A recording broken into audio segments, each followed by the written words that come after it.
business organization. In order to start a business at all, you need what's called capital, and capital is the money used to start or expand a business.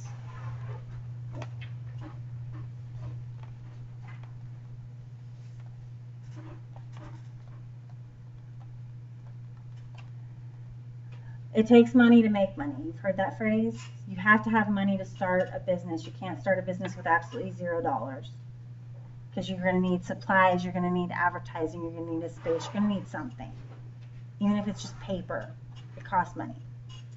Okay, the need for capital is what eventually leads to the stock market, and we'll get into that process. But you have to have capital to start a business, even if it's just yourself. And if it is yourself, the type of business is called a sole proprietorship, and that is a business owned by a single person.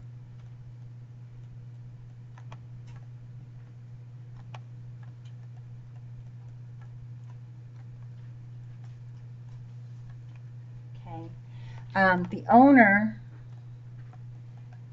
is legally and financially responsible for everything.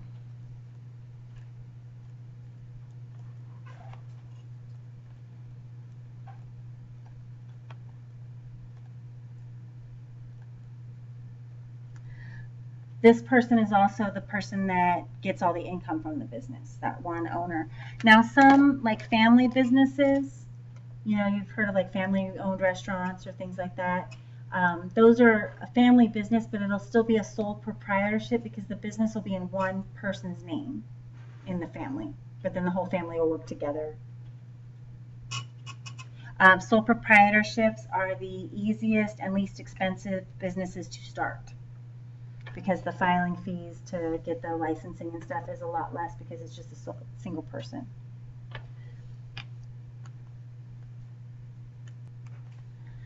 Okay, your profit is your money left over after all the expenses paid.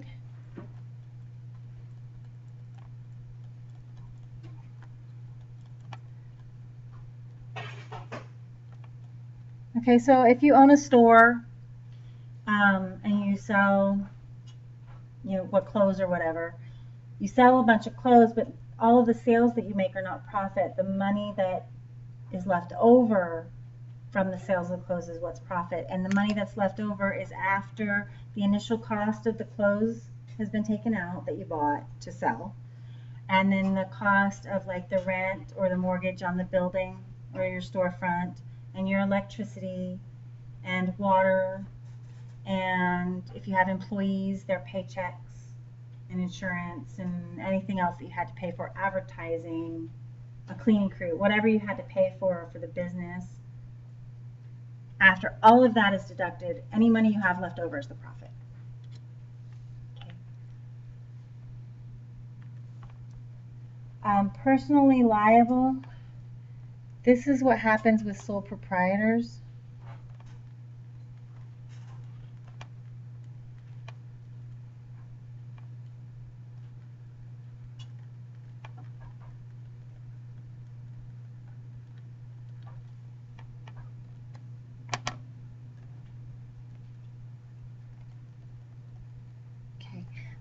The downside of a sole proprietorship is if I own a business on my own and I'm the sole proprietor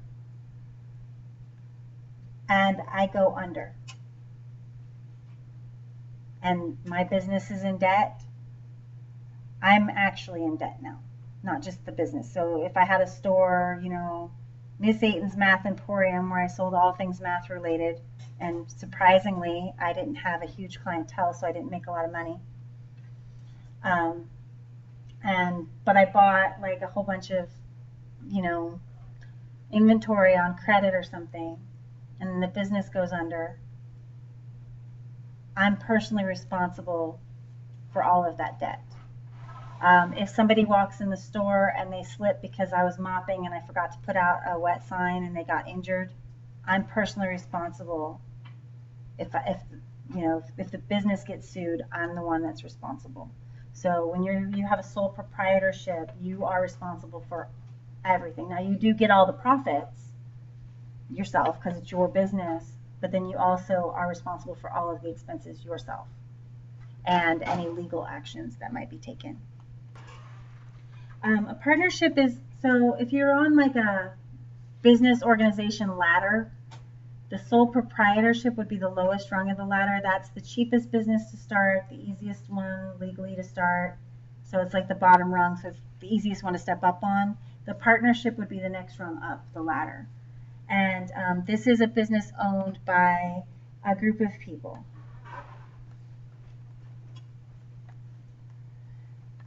But I'm not going to say, maybe not a group, so we'll say 2 or more people. Okay. Not always equally.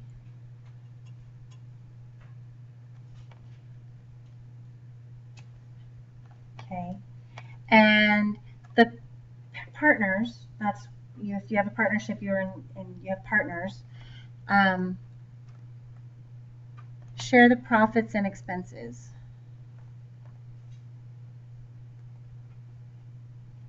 Okay.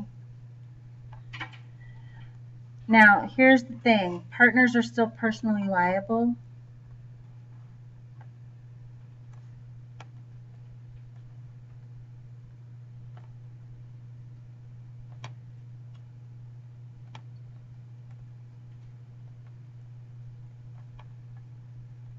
Equal to the percent of the business you own. So if you are in partnership with one other person and you guys are 50-50 partners, right? You each own half of the business, you put in exactly the same amount of money, you take out exactly the same amount of money, you're 50-50, then that means you're 50-50 liable. So if there's any debt that has to be paid, you each pay half of it. If you get sued, you each pay for half of the lawsuit. Now, if you have a partnership where, let's say, one person was able to put up more money up front to start the business, so you might not have an equal partnership. Maybe it's a 70-30% partnership. So the person that put in the most money owns more of the business. Well, then when you talk about the profits and the losses, the person that owns the bigger percentage of the business will get the bigger percentage of the profits. And if there's liability, debt, or lawsuits or anything like that, then the person that owns the bigger percentage will have to pay the bigger percentage. So it's equal to the amount of the percentage that you own. So if you have, like, let's say 3 people in a business and one person owns half and the other 2 people own a quarter each, that's how the profits would get split up, but that's how the expenses would get split up also. Does that make sense? So your personal liability is equal to the percent of the partnership that you own. And all of that would go into the partnership paperwork that was written up when you started the business. And now the next rung up on the ladder would be a corporation. And a corporation is a business organization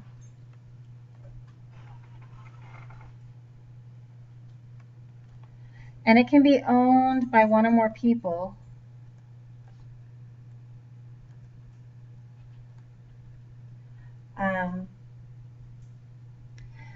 But the owners have limited liability.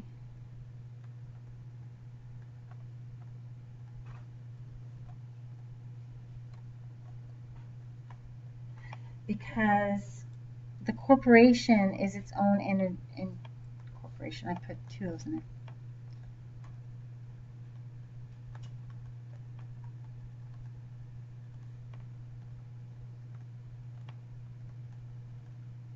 Okay. A corporation is its own legal entity. So one person can own a corporation outright, but when they set up the business and did all the licensing, they set it up as a corporation, and there are lots of paperwork, legal documents that go into setting up a corporation. It's very hard to do that on your own. You usually have to have a lawyer to set it up.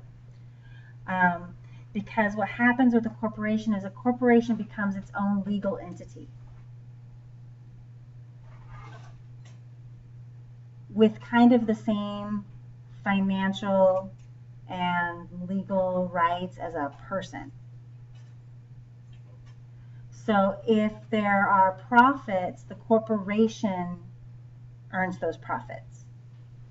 If there are losses, the corporation is responsible for those losses. The owners are only liable to a small extent. And we're going to talk about that kind of liability a little bit later. So this type of business, a corporation, is the most costly and most difficult to set up. But that's because when you're setting up a corporation, you are creating a legal entity. You're kind of creating like a pseudo person that is your business. And it has its own legal rights and its own legal responsibilities.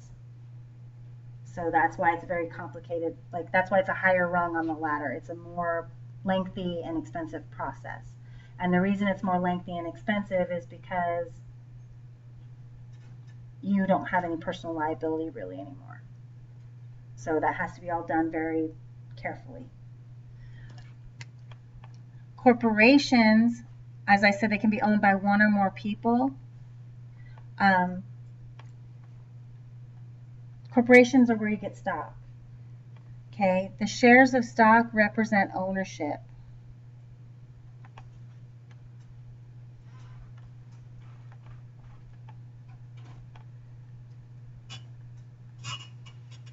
Okay, represent ownership in a corporation. And there are private corporations and there are public corporations. Okay, in a private corporation, stock goes to specific people.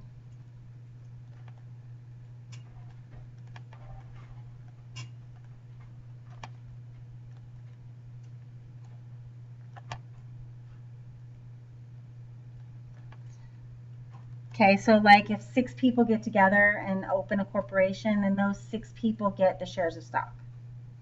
And maybe a father decides he wants his son to be part of the corporation, so he gives shares of stock to his son or something like that.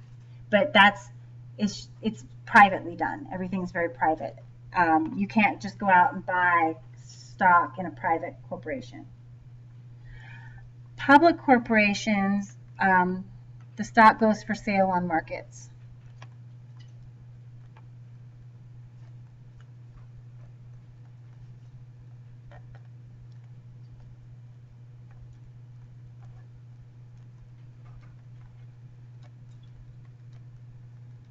And anybody can buy it.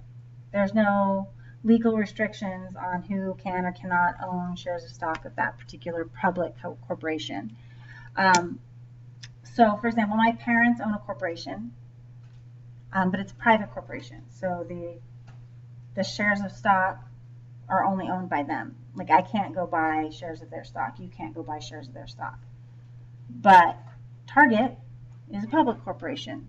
If you want to buy a Target stock, go for it. Anybody can buy Target stock.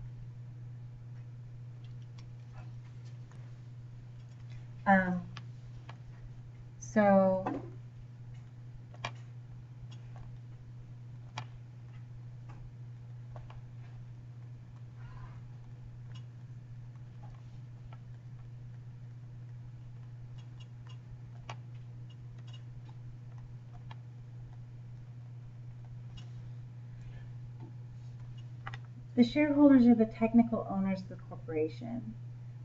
If you look at a corporation like Target, Target has millions of shares of stock out there in the market. So Target has potentially millions of owners. And depending on how many shares of stock you own, that tells what your percentage of ownership is. But you have to have a large percent to be like a controlling owner. So while you may own the stock and you may be an owner, it's not like you can go to Target and be like, I own Target, so you're going to do what I say. Give me a discount. It doesn't work that way. Okay. Owners in a corporation have limited liability.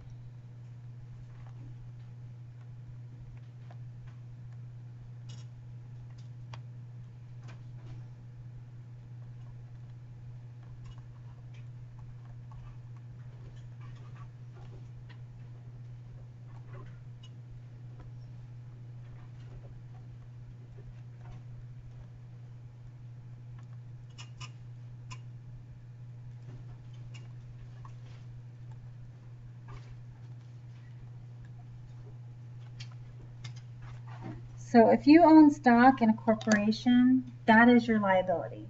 That is the most you're liable for. So if you own $300 worth of stock in, say, Target, and let's say Target gets sued for billions and billions and billions of dollars, and they liquidate the company and it doesn't pay off the lawsuit, they can't come after you and all the other people that own stock to pay that lawsuit.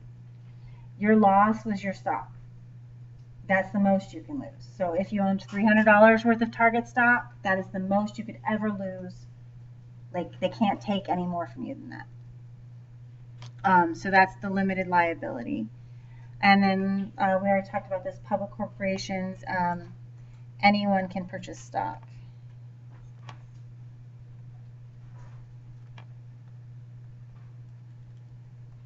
And generally speaking, there are hundreds of thousands to millions of shares.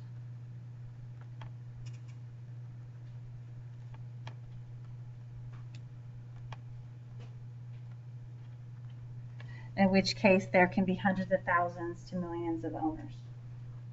Okay. We'll probably talk about this a little bit later too, but in order to be the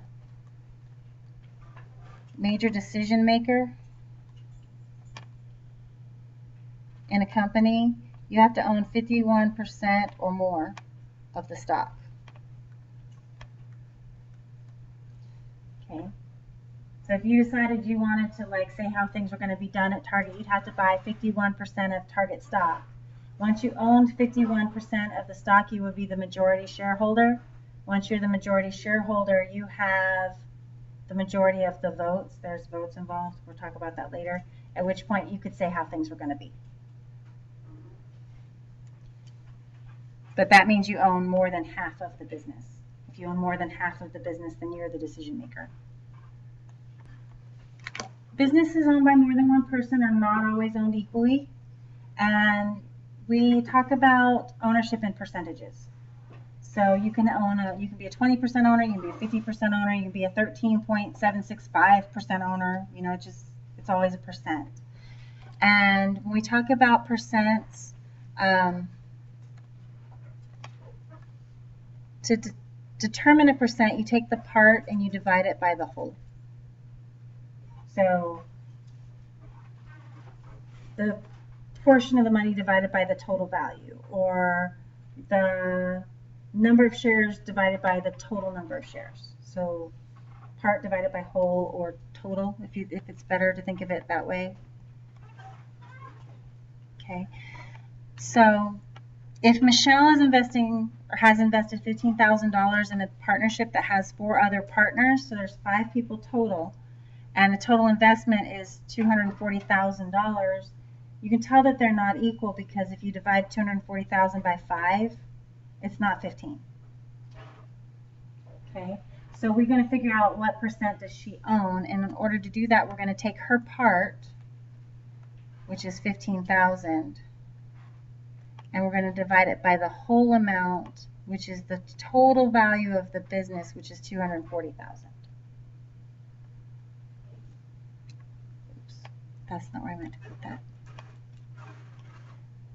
So I'm going to take 15,000 divided by 240,000.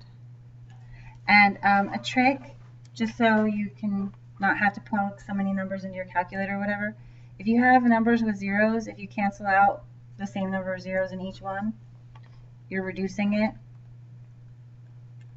And you can do 15 divided by 240. Less typing.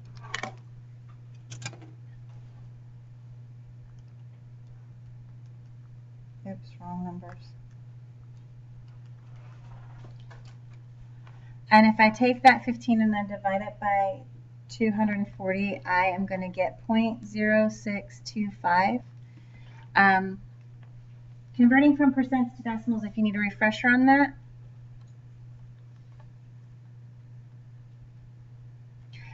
If you put them in alphabetical order, decimal and percent, P comes before P. This is the correct order. If you go from a decimal to a percent, I move 1, 2 spaces to the right. And if I want to go from a percent to a decimal, I move 1, 2 spaces to the left. So it's actually, if you put them in alphabetical order, they're in the right direction. So I want to go from a percent to a decimal, sorry, from a decimal to a percent. So I'm going to go 1, 2 places, and that's going to give me 6.25% is how much Michelle owns.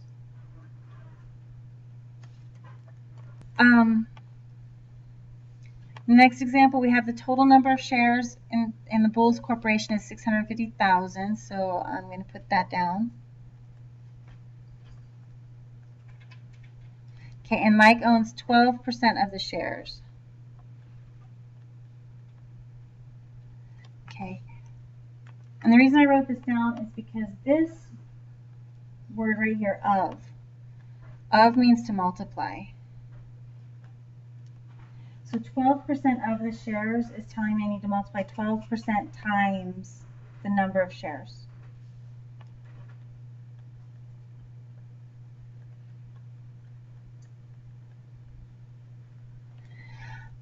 But we can't multiply a percent. We have to convert it to a decimal first. So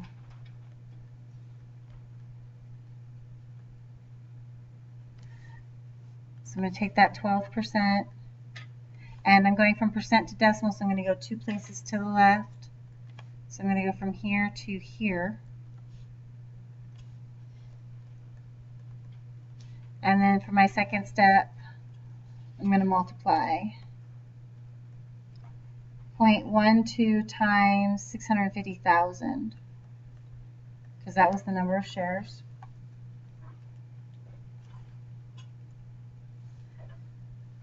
And that would make Mike own 78,000 shares.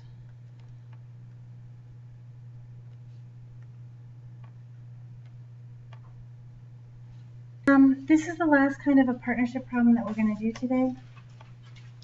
And we've got partners investing a total of 900,000. And the investments are in the ratio of 2 to 3 to 5. Actually, let me write down ratio.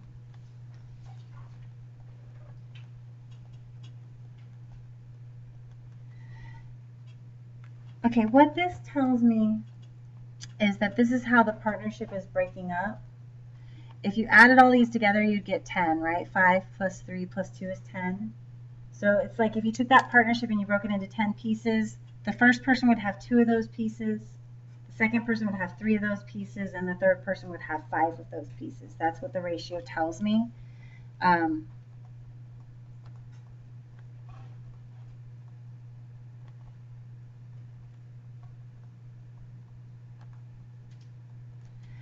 So in order to solve this, we want to find out how much does each person own.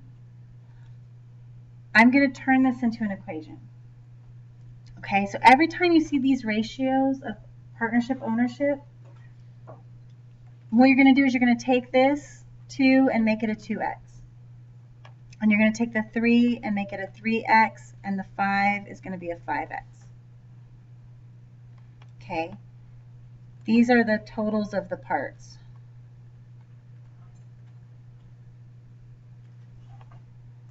And those will add up to make the total value of the whole business.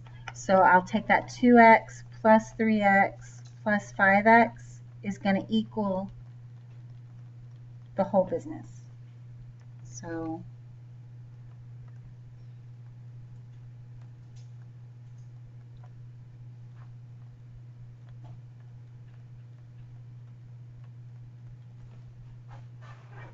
I'm going to add up their parts. And when I add 2 plus 3 plus 5 together, I get 10. So 10x will equal 900,000. Divide both sides by 10.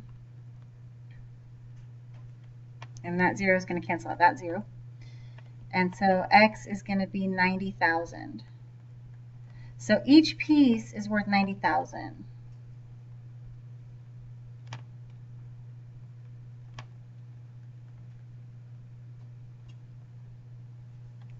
Okay, but remember when I was talking, the first person owns 2 pieces, the second person owns 3 pieces, and the last person owns 5 pieces. That's what that ratio tells me. So each piece is worth 90,000, but that's not what they actually own. Person number 1 owns 2x, so they own 2 times 90,000.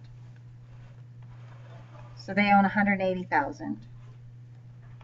And then person number 2 owns 3x, so they own 3 times 90,000. So they own 270,000. And then person number 4 owns 3 owns 5x. So they own 5 times 90,000, and that would be 450,000. So this is how much of the business each of the partners owns. And if you want to double check yourself, you can add those together, and they'll equal 900,000. And that's the way you can test to make sure that you did it correctly. Those will total up to 900,000. So that's just a quick check to make, to test yourself to see if you got the right answers.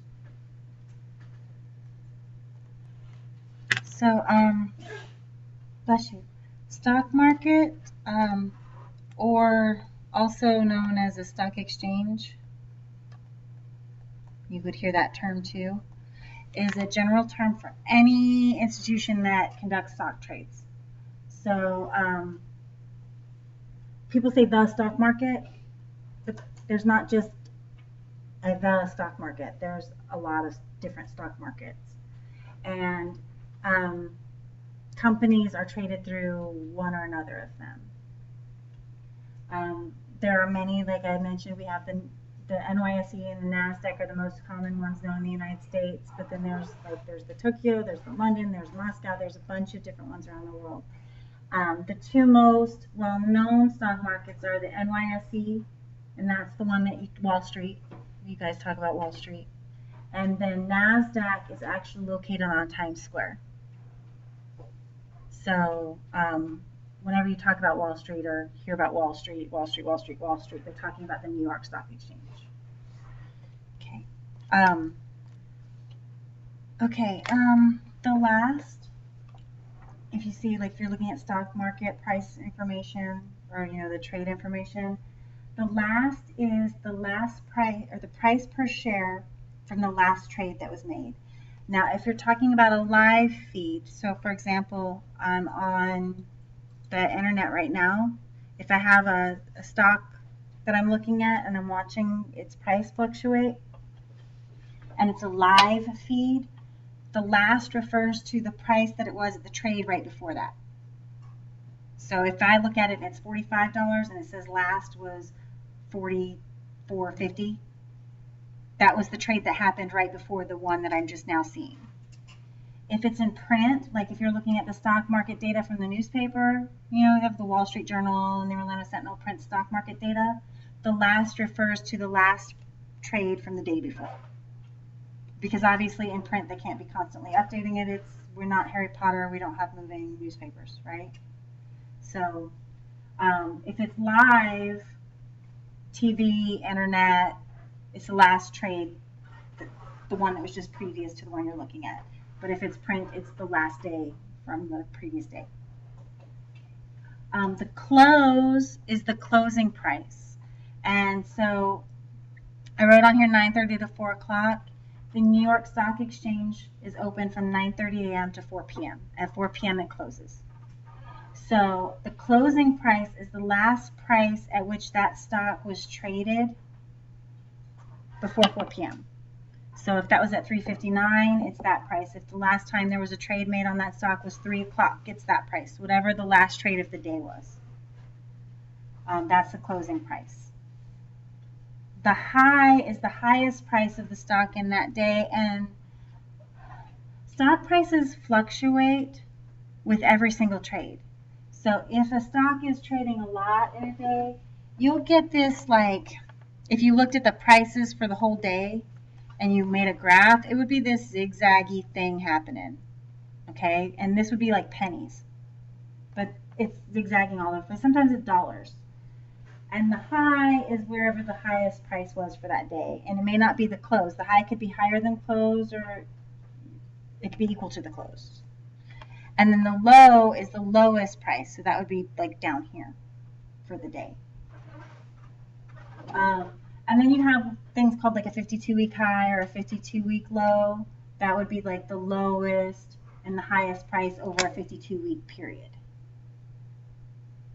But usually you're talking about either that single day or like a year. And then the volume is the number of shares traded in a given time period. So you can they talk about volume of shares per day. They'll talk about volume of shares per month, per year, per decade. They'll tell you how long of a time period it is. And then sometimes it's grouped by hundreds, and they'll call it sales in hundreds.